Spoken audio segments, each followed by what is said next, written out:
ਦਰਸ਼ਕੋ break ਤੋਂ ਬਾਅਦ ਤੁਹਾਡਾ ਸਵਾਗਤ ਹੈ ਜੀ ਡਾਕਟਰ ਸਾਹਿਬ। ਐਂਡ ਵਾਲੀ ਸ਼ੁਰੂ ਤੋਂ ਪਹਿਲਾਂ ਅਸੀਂ ਆਪਣੇ ਦਰਸ਼ਕਾਂ ਤੇ ਸਰੋਤਿਆਂ ਨੂੰ ਸਾਂਝ ਪਾ ਦਈਏ, ਉਹਨਾਂ ਨਾਲ ਸਾਂਝ ਪਾ ਦਈਏ ਕਿ ਜਿਸ ਤਰ੍ਹਾਂ ਕੱਲ ਆਪਾਂ ਜੋ ਪਹਿਲਾ ਸੈਗਮੈਂਟ ਕੀਤਾ ਸੀ ਆਪਣੇ ਪ੍ਰੋਗਰਾਮ ਵਿੱਚ, ਜਿਹੜਾ ਕਿ Sikh heritage goes under the hammer, about ਕਿ ਮਹਾਰਾਣੀ ਜਿੰਦਾਂ ਦੇ ਜੋ ਗਹਿਣੇ ਨੇ ਉਹਨਾਂ ਦੀ ਕਿਸ ਤਰ੍ਹਾਂ ਨਿਲਾਮੀ ਹੋ ਰਹੀ ਹੈ, ਤੁਸੀਂ ਉਸ ਬਾਰੇ ਆਪਣੇ ਵਿਚਾਰ ਦਿੱਤੇ ਸੀ।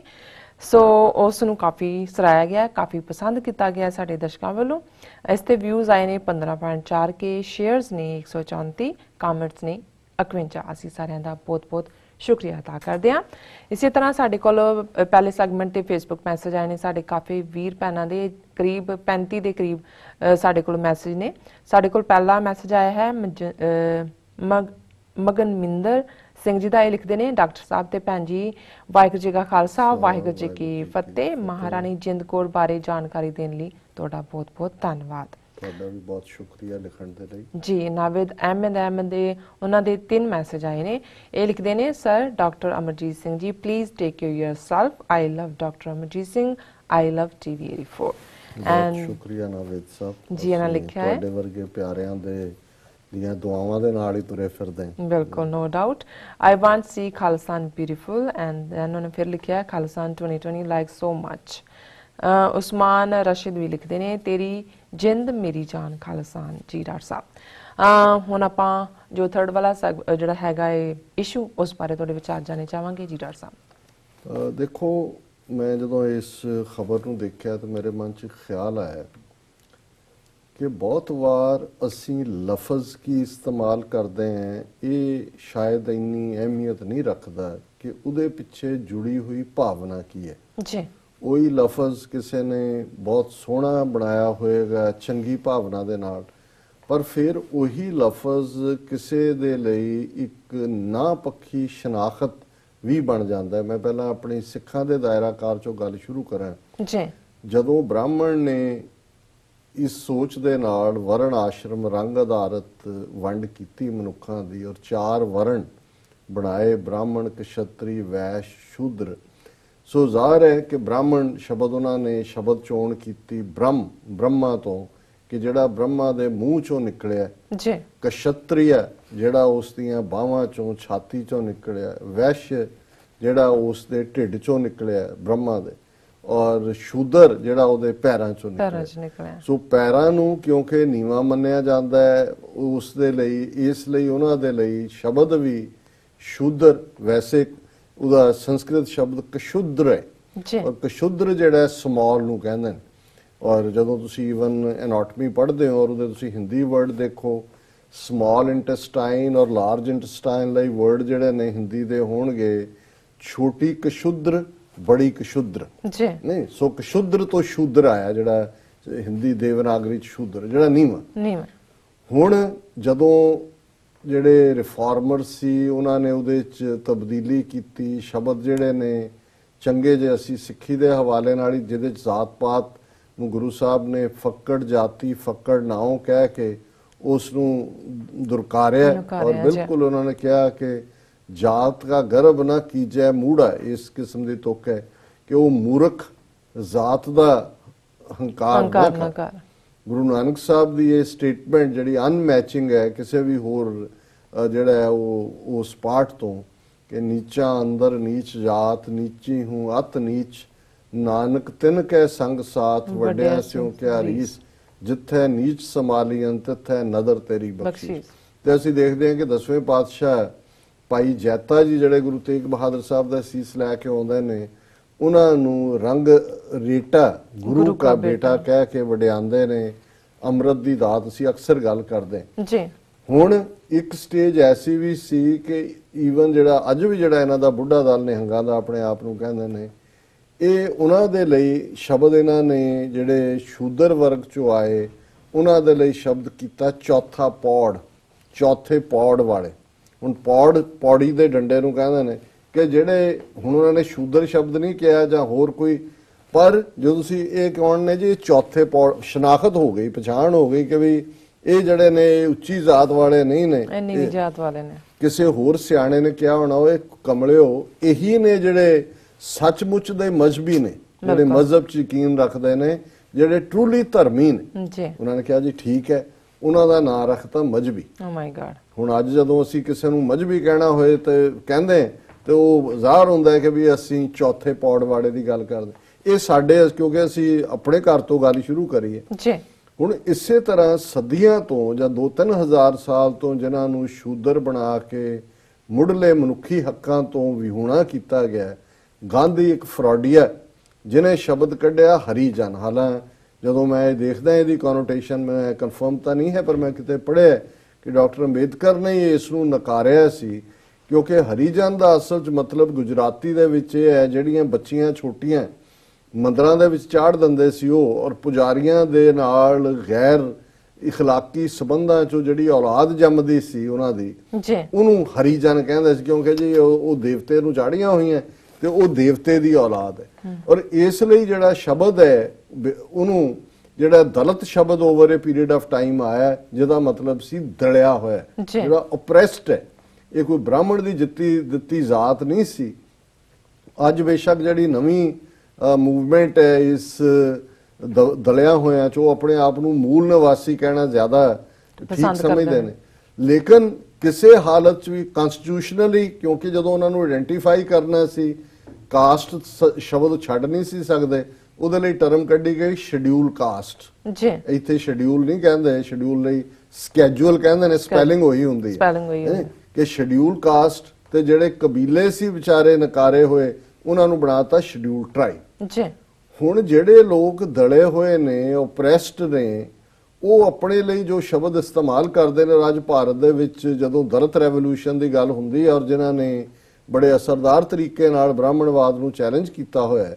ਅੱਜ ਹੀ ਮੇਰੀ ਦਿੱਲੀ ਗੱਲ ਹੋ ਰਹੀ ਸੀ ਪ੍ਰਮੁੱਖ ਪੱਤਰਕਾਰ ਨੇ ਸਰਦਾਰ ਗੁਰਚਰਨ ਸਿੰਘ ਬੱਬਰ ਉਹ ਅੱਜ 9:30 ਤੋਂ 10 ਦੇ ਪ੍ਰੋਗਰਾਮ ਚ ਆਣਗੇ ਵੀ ਕਿ ਕਿਵੇਂ ਜੁਡੀਸ਼ਰੀ ਚ ਕੀ ਹੋ ਰਿਹਾ ਹੈ ਦਲਿਤ ਰੈਵੋਲੂਸ਼ਨ ਕੀ ਹੈ ਤੇ ਉਹਨਾਂ ਨੇ ਕਿਹਾ ਜੀ ਵੀ ਸਿੱਖਾਂ ਨੂੰ ਤਾਂ ਇਹਨਾਂ ਨੇ ਮੋਰ ਔਰ ਲੈਸ ਚੁੱਪ ਕਰਾ ਦਿੱਤਾ ਹੈ ਮੁਸਲਮਾਨ ਨੂੰ ਹੀ ਡਰੇ ਹੋਏ ਨੇ ਜੇ ਕੋਈ ਚੈਲੰਜ ਹੈਗਾ ਇਹਨਾਂ ਨੂੰ ਜਿਹੜੇ ਇਹਨਾਂ ਨਾਲ ਲੜਨਗੇ ਟੱਕਰ ਲੈਣਗੇ ਤੇ ਉਹ ਦਲਿਤ ਨੇ। ਜੀ ਹੁਣ ਕਿਉਂਕਿ ਆਰਐਸਐਸ ਵੀ ਇਸ ਗੱਲ ਨੂੰ ਬੜੀ ਚੰਗੀ ਤਰ੍ਹਾਂ ਸਮਝਦਾ ਕਿ ਵੀ ਇਹ ਕੀ ਹੋਏਗਾ ਉਹਨਾਂ ਨੇ ਇੱਕ ਆਰਡਰ ਜਿਹੜਾ ਮੱਧ ਪ੍ਰਦੇਸ਼ ਹਾਈ ਕੋਰਟ ਤੋਂ ਜਨਵਰੀ ਚ ਆਇਆ ਔਰ ਉਹਦੇ ਚ ਉਹਨਾਂ ਨੇ ਕਿਹਾ ਕਿ ਉਹਨਾਂ ਨੇ ਗਵਰਨਮੈਂਟ ਤੇ ਸਟੇਟਸ ਨੂੰ ਕਿਹਾ ਕਿ don't use the word Dalit in official communication. The court had suggested using scheduled caste or scheduled tribes instead. उन्होंने कहा जी constitutional word इस्तेमाल ये हाई कोर्ट कह रहे हैं जनवरी जो मध्य प्रदेश जिथे 3 ਵਾਰ ਤੋਂ ਬੀਜੇਪੀ ਦੀ ਸਰਕਾਰ ਹੈ ਜੀ ਜਦੋਂ ਇਹ ਹਾਈ ਕੋਰਟ ਦਾ ਆਰਡਰ ਆਇਆ ਫਿਰ ਤੁਸੀਂ ਦੇਖੋ ਕਾਰਵਾਈ ਕਿਵੇਂ ਇਹਨਾਂ ਦੀ ਕੁਇਕ ਹੁੰਦੀ ਹੈ ਔਰ ਕਿਵੇਂ ਜੁਡੀਸ਼ਰੀ ਔਰ ਸੰਸਥਾਵਾਂ ਜੁੜੀਆਂ ਨੇ। ਇੰਟਰਨੈਸ਼ਨਲ ਵਰਕਿੰਗ ਪ੍ਰੈਜ਼ੀਡੈਂਟ ਆਫ ਵਿਸ਼ਵ ਹਿੰਦੂ ਪਰਿਸ਼ਦ Alok Kumar said the Sangh Parvar believed that the terms scheduled caste and scheduled tribes were more appropriate as they have constitutional sanction. Scheduled caste, scheduled tribe is a term that has no castigation and it is not derogatory. ਇਸ ਲਈ ਉਹਨਾਂ ਨੇ ਕਿਹਾ ਕਿ ਵੀ ਜਿਹੜੀ social justice ਤੇ empowerment ministry ਹੈ ਉਹ ਮਾਰਚ 15 ਨੂੰ ਆਰਡਰ ਕੱਢਦੀ ਹੈ ਜਨਵਰੀ ਚ ਮੱਧ ਪ੍ਰਦੇਸ਼ ਹਾਈ ਕੋਰਟ ਦਿੰਦਾ ਹੈ ਡਾਇਰੈਕਟਿਵ ਮਾਰਚ ਦੇ ਵਿੱਚ ਮਾਰਚ 15 ਨੂੰ ਜਿਹੜੀ ministry of social justice and empowerment ਹੈ ਉਹ ਸਾਰੀਆਂ ਮਿਨਿਸਟਰੀਆਂ ਨੂੰ department states and union territories asking them to avoid using the term Dalit and Harijan when referring to members of scheduled caste communities. The letter said the word scheduled caste should be used in communiques to refer to people from these communities according to New India Express. ਉਹਨਾਂ ਨੂੰ order ਕੀਤਾ ਫਿਰ ਵਿਸ਼ਵ ਹਿੰਦੂ ਪਰਿਸ਼ਦ ਨੇ ਚੁੱਕ ਲਿਆ ਔਰ ਅੱਜ ਜਿਹੜੀ ਮੇਨ ਖਬਰ ਸੀ ਕਿ RSS wants its volunteers to stop using Dalit, stick to scheduled caste and scheduled tribe ਕਿ ਦਲਿਤ ਸ਼ਬਦ ਨਾ ਇਸਤੇਮਾਲ ਕਰੋ। ਉਹਨਾਂ ਨੇ ਕਿਹਾ ਜੀ the RSS wants its workers to stop using the word Dalit to refer to members of scheduled caste and scheduled tribe communities and as it considers it a derogatory colonial term, the Hindustan Times reported on Wednesday. और यही खबर ਜਿਹੜੀ ਹੈ ਉਹ ਹੋਰ ਥਾਵਾਂ ਤੇ ਵੀ repeat ਹੋਈ ਹੈ। ਸੋ ਜ਼ਾਹਰ ਹੈ ਕਿ ਵੀ ਇਹਨਾਂ ਨੇ ਕਿਵੇਂ ਇਸ ਸਾਰੇ ਨੂੰ ਇੱਕ ਉਸ ਅੰਦਾਜ਼ ਦੇ ਵਿੱਚ ਲੈਣਾ ਸ਼ੁਰੂ ਕੀਤਾ ਹੈ। ਪਹਿਲਾਂ ਯੂਪੀ ਦੇ ਚੀਫ ਮਿਨਿਸਟਰ ਨੇ ਕਿਹਾ ਜੀ ਇਹ ਜਿਹੜਾ BR ਅੰਬੇਦਕਰ ਜਿਹੜਾ ਭੀਮ ਰਾਓ ਅੰਬੇਦਕਰ ਪੂਰਾ ਨਾਂ ਨਹੀਂ ਹੈ ਭੀਮ ਰਾਓ ਜਿਹੜਾ ਹੈ ਉਸ ਦੇ ਨਾਲ ਉਹਦੇ ਪਿਤਾ ਦਾ ਨਾਮ ਵੀ ਸ਼ਾਇਦ ਰਾਮ ਵਿੱਚ ਲੱਗਦਾ ਸੀ, ਉਹ ਇਸਤੇਮਾਲ ਕਰੋ। ਜੀ ਤੇ ਕਿਸੇ ਨੇ ਉਹਨੂੰ ਪੁੱਛਿਆ ਕਿ ਜੀ ਤੁਸੀਂ ਨਰਿੰਦਰ ਮੋਦੀ ਕਿਉਂ ਕਹਿੰਦੇ ਹੋ? ਇਹਦਾ ਪੂਰਾ ਨਾਮ ਜਿਹੜਾ ਹੈ ਉਹ ਤੇ ਨਰਿੰਦਰ ਦਮੋਦਰ ਮੋਦੀ ਹੈ, ਜੀ ਇਹਦੇ ਪਿਓ ਦਾ ਨਾਮ ਉੱਥੇ ਵੀ ਦਮੋਦਰ ਲਿਖੋ। ਪਰ ਜ਼ਾਹਰ ਹੈ ਕਿ ਅੰਬੇਦਕਰ ਦੇ ਨਾਂ ਨਾਲ ਰਾਮ ਵਰਡ ਵਾੜ ਦਿੱਤਾ ਬਿਲਕੁਲ। ਔਰ ਇੱਥੇ ਉਹਨਾਂ ਨੂੰ ਲੱਗਦਾ ਹੈ ਵੀ ਦਲਿਤ ਕਹਿਣ ਨਾਲ ਤਾਂ ਇੱਕ ਪੂਰੀ ਧਿਰ ਖੜੀ ਹੋ ਗਈ ਜੀ ਵੀ ਅਸੀਂ ਤਾਂ ਜਿਹੜੀਆਂ ਜ਼ਾਤਾਂ ਨੂੰ ਵੀ ਅੱਗੇ ਗੋਤਾਂ 'ਚ ਕਿੰਨਿਆਂ 'ਚ ਵੰਡਿਆ ਹੋਇਆ ਹੈ ਵੀ ਇਹ ਇਕੱਠੇ ਹੀ ਨਹੀਂ ਹੋ ਸਕਦੇ। ਉਹਨਾਂ ਨੇ ਕਿਹਾ ਨਾ ਇਹਨੂੰ ਤੁਸੀਂ ਵਰਤੋ ਤਾਂ ਕਿ ਸ਼ਡਿਊਲ ਕਾਸਟਾਂ 'ਚ ਵੀ ਇੱਕ ਜ਼ਾਤ ਉੱਤੀ, ਇੱਕ ਨੀਵੀਂ ਟ੍ਰਾਈਬ ਦੇ ਵਿੱਚ ਵੀ OBC ਵੀ ਖੜੇ ਕੀਤੇ, BC ਖੜੇ ਕੀਤੇ, ਬੈਕਵਰਡ ਕਲਾਸ, ਜੀ ਪਰ ਉਹਦੇ ਚੋਂ OBC ਖੜੇ ਕੀਤੇ। ਉਹ ਵੀ ਇੱਕ ਦੂਜੇ ਨਾਲ ਹੁਣ ਲੜਦੇ ਨੇ ਕਿ ਜੀ ਨਹੀਂ ਇਹ ਸਾਡੀਆਂ ਜਿਹੜੀਆਂ ਸੀਟਾਂ ਇੰਨੀਆਂ ਰਿਜ਼ਰਵ ਨੇ, ਇੰਨੀਆਂ ਸਾਨੂੰ ਕੋਟਾ ਮਿਲਣਾ ਚਾਹੀਦਾ। ਸੋ ਕੁੱਲ ਮਿਲਾ ਕੇ RSS ਦੀ ਜਿਹੜੀ ਇਹ ਸਾਰੀ ਈਵਨ ਨਾਮਕਰਨ ਜੋ ਕਈ ਵਾਰੀ ਹੁੰਦਾ ਨਾ, what is in the name, ਜੀ but name is the game and nobody understands it better than the RSS। ਬਿਲਕੁਲ, ਨੋ ਡਾਊਟ। ਤੁਸੀਂ ਹੁਣ ਸਾਡੇ ਦਰਸ਼ਕਾਂ ਨੂੰ ਦੱਸ ਦਿਓ ਅੱਜ ਦਾ ਵਿਚਾਰ। ਹਰ ਵੀਰਵਾਰ ਦੇ ਪ੍ਰੋਗਰਾਮ 'ਚ ਅਸੀਂ ਭਗਤ ਨਾਮਦੇਵ ਜੀ ਦੀ ਬਾਣੀ, ਜਿਨ੍ਹਾਂ ਦੇ 59 ਸ਼ਬਦ ਗੁਰੂ ਗ੍ਰੰਥ ਸਾਹਿਬ 'ਚ ਦਰਜ ਨੇ, ਉਸ ਦੇ ਉੱਤੇ ਵਿਚਾਰ ਕਰਦੇ। ਅੱਜ ਅਸੀਂ ਗੁਜਰੀ ਘਰ ਪਹਿਲਾ ਸ਼ਬਦ ਭਗਤ ਨਾਮਦੇਵ ਜੀ ਦਾ ਚੁਣਿਆ। ਮਲੈ ਨ ਲਾਛੈ ਪਾਰ ਮਲੋ, ਪਰ ਮਲਿਓ ਬੈਠੋ ਰੀ ਆਈ, ਆਵਤ ਕਿਨੈ ਨ ਪੇਖਿਓ, ਕਵਨੇ ਜਾਣੈ ਰੀ ਬਾਈ, ਕੌਣ ਕਹਿ ਕਿਣ ਬੂਝੀਐ, ਰਮਈਆ ਆਕੁਲ ਰੀ ਬਾਈ। ਰਹਾਓ।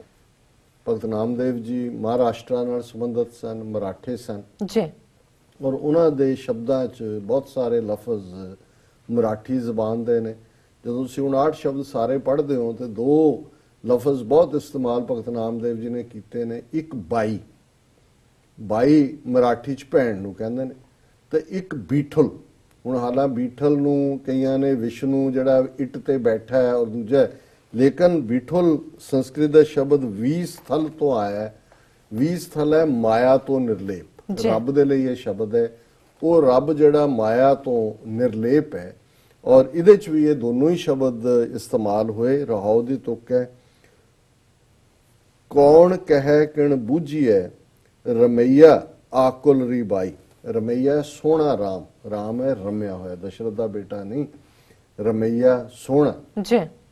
ਕੌਣ ਕਹਿ ਕਿਨ ਬੂਝੀਐ, ਰਮਈਆ ਆਕੁਲ ਰੀ ਬਾਈ। ਆਕੁਲ ਵੀ ਹੈ ਜਿਹੜਾ ਸਰਬ ਦੇ ਵਿੱਚ ਵਿਆਪਕ ਹੈ। ਔਰ ਭਗਤ ਨਾਮਦੇਵ ਜੀ ਕਹਿੰਦੇ ਨੇ ਕਿ ਉਹ ਰਾਮ, ਉਹ ਸੋਹਣਾ ਵਾਹਿਗੁਰੂ ਜਿਹੜਾ ਸਾਰਿਆਂ 'ਚ ਵਿਆਪਕ ਹੈ, ਹਰ ਇੱਕ ਦੇ ਵਿੱਚ ਵਸਿਆ ਹੋਇਆ ਹੈ, ਉਸ ਦੇ ਗੁਣਾਂ ਨੂੰ ਕੌਣ ਕਹਿ ਸਕਦਾ, ਕੌਣ ਸਮਝ ਸਕਦਾ। ਜਦੋਂ ਅਸੀਂ ਇਹ ਪੜ੍ਹਦੇ ਹਾਂ, ਅੰਤ ਨਾ ਸਿਫਤੀ ਕਹਿਣ ਨਾ, ਅੰਤ ਨਾ ਕਰਨਾ ਦੇਣ ਨਾ, ਅੰਤ ਨਾ ਵੇਖਣ ਸੁਣਨ ਨਾ, ਅੰਤ ਬੇਅੰਤ, ਇਨਫਿਨਿਟ, ਇਨਫਿਨਿਟ। ਅੰਤ ਹੈ ਫਿਨਿਟ, ਜਿੱਥੇ ਜਿਹਦੀ ਇੱਕ ਸੀਮਾ ਹੈ, ਜਿਹਦੀ ਹੱਦ ਹੈ। ਅਨੰਤ ਹੈ ਜਿਹਦੀ ਕੋਈ ਸੀਮਾ ਨਹੀਂ ਹੈ। ਔਰ ਪਹਿਲੀ ਤੁਕ ਸ਼ਬਦ ਦੀ ਹੈ, ਮਲੈ ਨਾ ਲਾਛੈ ਪਾਰ ਮਲੋ। ਮਲੈ ਨਾ ਲਾਛੈ, ਲਾਛਾ ਹੁੰਦਾ ਲੰਛਣ, ਦਾਗ ਲੱਗਣਾ। ਇਹ ਵਾਹਿਗੁਰੂ ਐਸਾ ਹੈ ਜਿਸ ਦੇ ਉੱਤੇ ਕੋਈ ਦਾਗ ਨਹੀਂ ਲੱਗ ਸਕਦਾ। ਪਾਰ ਮਲੋ, ਉਹ ਦਾਗਾਂ ਤੋਂ ਪਰੇ ਹੈ।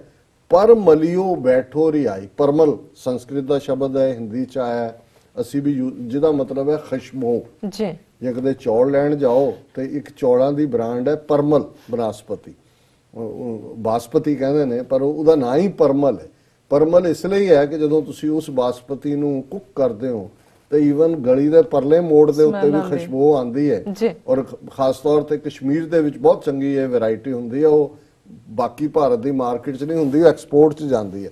ਹੁਣ ਵੈਸੇ ਪੰਜਾਬ 'ਚ ਵੀ ਬਾਸਪਤੀ ਹੁੰਦੀ ਹੈ, ਪਰ ਉਹ ਪਰਮਲ ਕਸ਼ਮੀਰ ਵਾਲੀ ਨਹੀਂ ਹੈ। ਸੋ ਪਰਮਲਿਓ ਬੈਠੋ ਰੀ ਆਈ, ਕਿ ਉਹ ਵਾਹਿਗੁਰੂ ਤਾਂ ਸੁਗੰਧੀ ਨਾਲ, ਫ੍ਰੈਗਰੈਂਸ ਨਾਲ, ਖੁਸ਼ਬੂ ਨਾਲ ਭਰਿਆ ਹੋਇਆ। ਆਵਤ ਕਿਨੈ ਨਾ ਪੇਖਿਓ, ਕਵਣੇ ਜਾਣੇ ਰੀ ਬਾਈ। ਹੇ ਮੇਰੀ ਭੈਣ, ਉਹ ਵਾਹਿਗੁਰੂ ਕਦੋਂ ਆਇਆ, ਕਿੱਥੇ ਆਇਆ, ਉਹ ਦੁਨੀਆ ਦੇ ਵਿੱਚ ਕਦੋਂ ਆਂਦਾ ਹੈ, ਕਦੋਂ ਜਾਂਦਾ ਹੈ, ਕੋਈ ਜੇ ਇਹਨਾਂ ਗਿਣਤੀਆਂ 'ਚ ਪੈਣਾ ਚਾਹੇ ਤੇ ਉਹ ਉਸ ਨੂੰ ਨਹੀਂ ਪਰਖ ਸਕਦਾ। ਕਿਉਂਕਿ ਕੌਣ ਕਹਿ ਕਿਨ ਬੂਝੀ ਹੈ, ਉਹਨੂੰ ਕੌਣ ਕਹਿ ਸਕਦਾ ਹੈ, ਕੌਣ ਸਮਝ ਸਕਦਾ ਹੈ। ਰਮਈਆ ਆਕੁਲ ਰੀ ਬਾਈ, ਉਹ ਸੋਹਣਾ ਰਾਮ ਹਰ ਇੱਕ ਦੇ ਵਿੱਚ ਵਿਆਪਕ ਹੈ। ਹੁਣ ਇਹਦੇ 'ਚ ਉਹਨਾਂ ਨੇ 2-3 ਉਦਾਹਰਨਾਂ ਦਿੱਤੀਆਂ ਨੇ ਕਿ ਕਿਵੇਂ ਉਸ ਵਾਹਿਗੁਰੂ ਨੂੰ ਤੁਸੀਂ ਜਿਹੜਾ ਹੈ ਉਹ ਮਹਿਸੂਸ ਕਰ ਸਕਦੇ ਹੋ, ਪਰ ਉਸ ਨੂੰ ਦੇਖ ਨਹੀਂ ਸਕਦੇ। ਜਿਉਂ ਆਕਾਸ਼ੈ ਪੰਖੀਅਲੋ, ਖੋਜ ਨਿਰਖਿਓ ਨਾ ਜਾਈ, ਜਿਉਂ ਜਲ ਮਾਝੈ ਮਾਛਲੋ, ਮਾਰਗ ਪੇਖਣੋਂ ਨਾ ਜਾਏ, ਕਿ ਜਦੋਂ ਅਸਮਾਨ ਦੇ ਵਿੱਚ ਪੰਛੀ ਉੱਡਦੇ ਨੇ, ਪੰਛੀਆਂ ਨੇ ਕਿਸ ਡਾਇਰੈਕਸ਼ਨ 'ਚ ਕਿਵੇਂ ਉੱਡਣਾ ਉਹਦਾ ਅੰਦਾਜ਼ਾ ਤੁਸੀਂ ਨਹੀਂ ਲਾ ਸਕਦੇ। ਤੁਸੀਂ ਕਈ ਵਾਰੀ ਦੇਖੋਗੇ ਕੂੰਜਾਂ ਜਦੋਂ ਉੜਦੀਆਂ ਹੁੰਦੀਆਂ, ਉੜਦੀਆਂ ਟੇਢੀਆਂ ਹੋ ਕੇ ਨਵਾਂ ਕੋਰਸ ਲੈ ਲੈਂਦੀਆਂ। ਉਹ ਜਿਵੇਂ ਜਿਵੇਂ ਹਵਾ ਚੱਲ ਰਹੀ ਹੁੰਦੀ ਹੈ ਉਹਦੇ ਮੁਤਾਬਕ ਉਹਨਾਂ ਦੀ ਜਿਹੜੀ ਆ ਉਹ ਫਲਾਈਟ ਹੁੰਦੀ ਹੈ। ਸੋ ਭਗਤ ਜੀ ਕਹਿੰਦੇ ਨੇ, ਜਿਉਂ ਆਕਾਸ਼ੈ ਪੰਖੀ ਲੋ ਖੋਜ ਨਿਰਖਿਓ ਨਾ ਜਾਏ, ਉਹਨਾਂ ਦੀ ਪੈੜ ਤੁਸੀਂ ਨਹੀਂ ਦੇਖ ਸਕਦੇ। ਜਿਉਂ ਜਲ ਮਾਝੈ ਮਾਛ ਲੋ ਮਾਰਗ ਪੇਖਣੋਂ ਨਾ ਜਾਏ, ਮੱਛੀ ਪਾਣੀ 'ਚ ਤੈਰ ਰਹੀ ਹੈ, ਤੈਰਦੀ ਪਾਣੀ 'ਚ ਉਹਨੇ ਕਿੱਧਰ ਨੂੰ ਜਾਣਾ ਤੁਸੀਂ ਉਹਦਾ ਅੰਦਾਜ਼ਾ ਨਹੀਂ ਲਾ ਸਕਦੇ।